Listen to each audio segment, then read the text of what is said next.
কিন্তু foreigner player আছে, তো এখন গোল করতে এসছে। ওরা কিন্তু একটা গোলে কিন্তু এগিয়ে আছে। এখন দ্বিতীয় শট, শিলার দ্বিতীয় শট, গোলকিপার গুল্লু। তো দেখা যাক কি করে দ্বিতীয় শটে।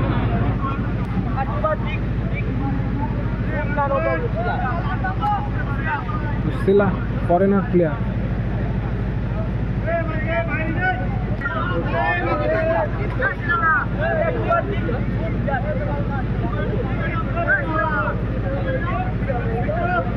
তো জুতো থেকে কিন্তু কাদা সরিয়ে নিচ্ছে, দেখতে পাচ্ছ, কারণ প্রচুর কাদা ছিল মাঠে, আর এর কারণে কিন্তু বুটটা কিন্তু অনেকটাই ভার হয়েছে। এখন দেখা যাক শিলা কি করে।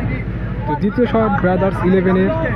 তো গোলকিপার গুল্লু, দেখা যাক কি করে। শট কি, ও ভাই বাইরে মারলো কিন্তু শিলা, তোমার দেখতে পেলে বাইরে মারলো। এই সঙ্গে সঙ্গে কিন্তু ম্যাচের ফলাফল দুটো শটে 1-1 করে ফলাফল চলছে।